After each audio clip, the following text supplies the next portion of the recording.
ব্যাপকভাবে লাঞ্ছিত করার চেষ্টা হচ্ছে। আমি কে? আমি বেরেলি ফুরফুরিয়া। চিন্তা করুন, ফুরফুরিয়া বলে। আসসালামু আলাইকুম ওয়া রাহমাতুল্লাহি ওয়া বারাকাতুহু।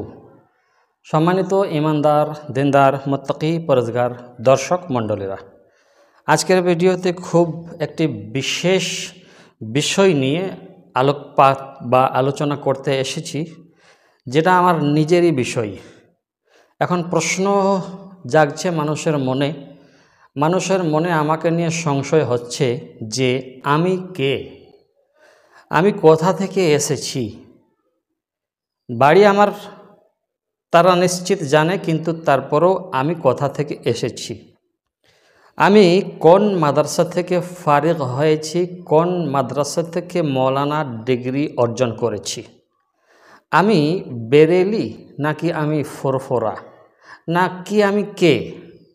এই দেখুন আপনার সামনে টুপি, এই যে আপনার সামনে টুপি রয়েছে, এটা হলো লাল কালো হলুদ বর্ণ টুপি। এই টুপি আমি ব্যবহার করি, যার কারণে আমি হয়তো বেরেলি। তাদের সংকীর্ণ নজরের কারণে বা সংকীর্ণ মনের কারণে আমি হয়তো এই টুপি পরাই দোষী। এই টুপি পরলে আমি হয়তো বেরেলি হয়ে যাই। আসুন আরেকটা টুপি আপনাদের দেখাই। এই যে টুপি, এই টুপি পরলে আমি নাকি ফুরফুরা। তাদের সংকীর্ণ মন বলে এই টুপি পরে নিলে আমি নাকি ফুরফুরা, বা ফুরফুরা তারা বলতে পারে না, তারা বলে ফুরফুরি।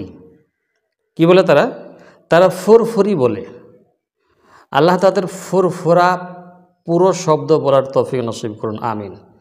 এবার চলুন আজকের ভিডিওতে আমি জানাবো আমি কোথা থেকে এসেছি, আমি কে, আমি বেরেলি না আমি ফুরফুরা, না আমি কি।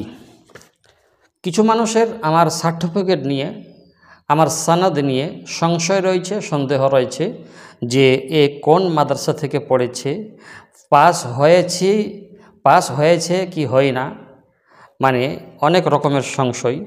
তো আমি সর্বপ্রথমে দেখাবো আমি আমার সনদের যে শাহাদাতুল ফজিলত ফিল হাদিস, এটা আমি দেখাবো আপনাদেরকে। এই দেখুন, এর অরিজিনাল কপিটা বাড়িতে আছে, কেননা অরিজিনাল কপিটা লেমিনেশন করা আছে, যার কারণে আমি সেটাকে সব জায়গায় নিয়ে যেতে বা সব সময় নিজের কাছে রাখতে পারি না। জেরক্স কপিতে আপনারা দেখতে পাচ্ছেন সব আরবি লেখা, তাই না? তো কেউ যদি আমার সনদ বা আমার সার্টিফিকেট দেখতে ইচ্ছুক, তাকে অনুরোধ করব সে যেন আমার এই আরবি সার্টিফিকেটটা, এই সনদটা পড়ে আরবির বাংলা তর্জমা করে দেয় আমাকে। আর আমার সনদ, আমার সার্টিফিকেট তারাই দেখতে পাবে যাদের কাছে এরকম সনদ, এরকম সার্টিফিকেট আছে। যাদের কাছে নাই তাদের দেখার কোনো অধিকার নাই। বুঝে এলো? এটা আমার হাদিসের সার্টিফিকেট, যে আমি হাদিস বর্ণনা করতে পারবো। এখানে কি আছে পড়লে অনেক লম্বা হয়ে যাবে, অল্পখানি পড়ে আমি আপনাদেরকে অবগত করছি। আলহামদুলিল্লাহিল্লাযী খালাকাল ইনসান ওয়া আল্লামাহুল বায়ান ওয়া নাওয়ারা কুলুবুল মুজতাহিদিন বিল আওয়ামির মা'আস সুন্নাহ ওয়াল কুরআন ওয়া সালাতু ওয়াস সালামু আলা মান আরসালাহু ইলাল খালকি কাফাতাম মিনাল ইনসি ওয়াল জান আল মানসুর বিল হিজাজ ওয়াল বুরহান ওয়া আলা আলিহি ওয়া আসহাবিহিল্লাযীনা কামু বিদা'ওয়াতিল ইসলামি ওয়া নাশারুল আহাদিস বিত তাসদীক ওয়াল ইদআন ফরাদাল্লাহু আনহুম ওয়া আন তাবিআহুম বিইহসান আম্মা বাদ।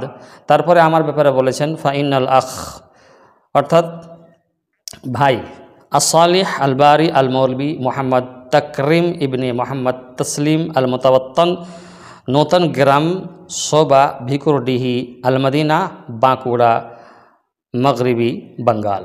হ্যাঁ না? তারপরে আছে কাদ আত-তাহকিক বিল জামিয়াতিল আরবিয়াতিল ইসলামিয়াতিশ শাহিরাতিল বিল আফাক বিইমদাদুল ইসলাম ওয়াল ওয়াকিআ অর্থাৎ অবস্থিত ফিসসুকে সদর মদিনা, অর্থাৎ সদর বাজার মদিনা, মেরঠ। তো সদর বি মদিনা মেরঠ, হ্যাঁ না, মিন বিলাদিল হিন্দ আল্লাতি হিয়া মারকাজুল উলুম আদ-দীনিয়া।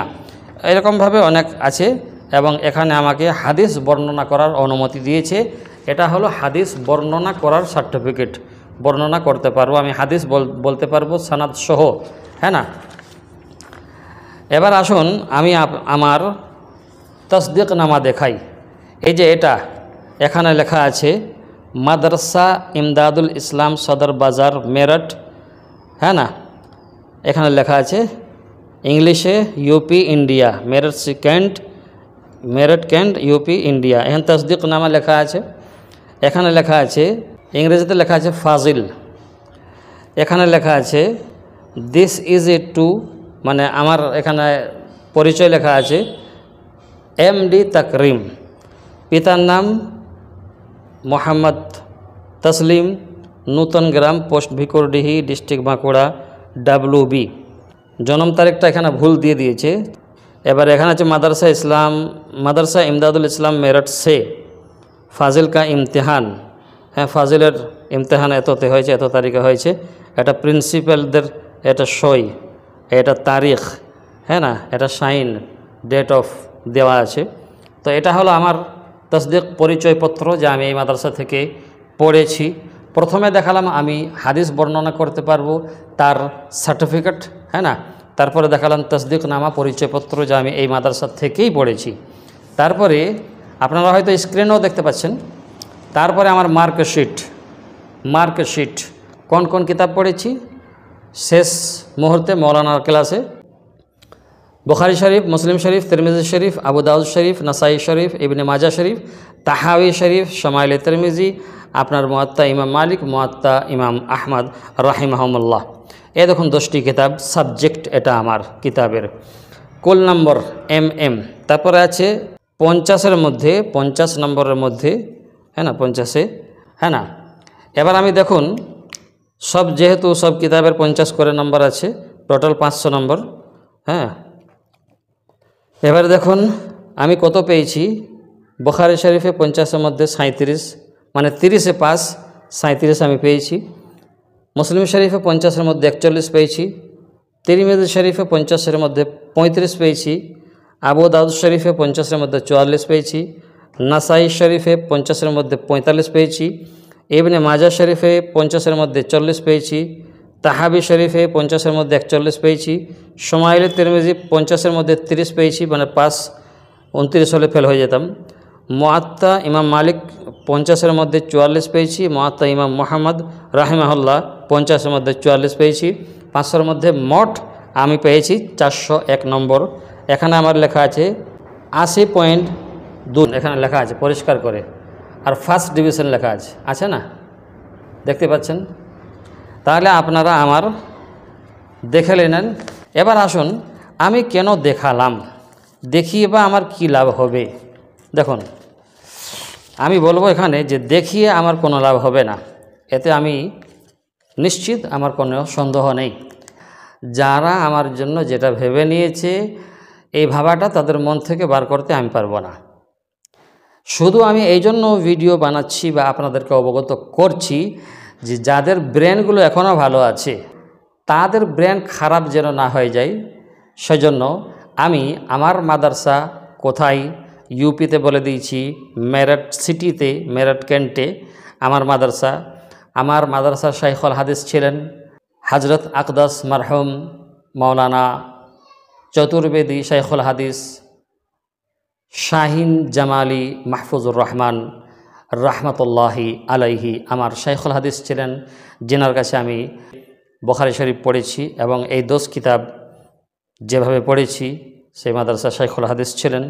শুধু বলার কথা এটাই যে মানুষ ততক্ষণ পর্যন্ত ভালো হতে পারবে না যতক্ষণ পর্যন্ত মানুষের ব্যাপারে মিথ্যাচার, মানুষের ব্যাপারে কোনো কিছু না জেনে তাকে জাজিগ করা, তার লেবাস দেখে তাকে কোনো একটা বিশেষ তনজিম বা বিশেষ গ্রুপের সাথে জুড়ে দেওয়া বা বিশেষ দলের সাথে বা বিশেষ ফিরকার সাথে জুড়ে দেওয়া, এটা মূর্খতার কাজ। এরকম যারা করে তারা কখনো ভালো হয় না, আর যদি ভালো হয়েই যায় তো সেটা আল্লাহর তৌফিকেই হয়, নচেত তারা কোনোদিন নিজেকে শুধরাতে চায় না। আমি বলবো যে আমাকে ব্যাপকভাবে লাঞ্ছিত করার চেষ্টা হচ্ছে বা হয়েছে, কিন্তু আল্লাহর হুকুমে আল্লাহ তাবারক ওয়া তাআলা আমাকে বাঁচিয়েছেন। এবার বলবো যে আমাকে কেন এই নাম আখ্যায়িত করা হয়েছে বা আমাকে কেন এই নাম ধরে ডাকে মানুষেরা, যে আমি ফুরফুরা বা আমি বেরেলি।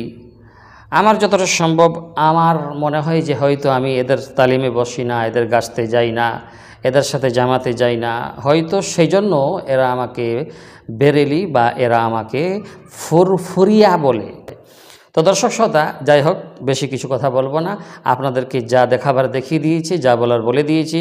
আমার জন্য দোয়া করবেন, আল্লাহ তাবারক ওয়া তাআলা যেন আমাকে হেফাজতে রাখেন এবং যদিন থাকবো ইমানি অবস্থায় যেন রাখেন, আমিন। আসসালামু আলাইকুম ওয়া রাহমাতুল্লাহি ওয়া বারাকাতুহু।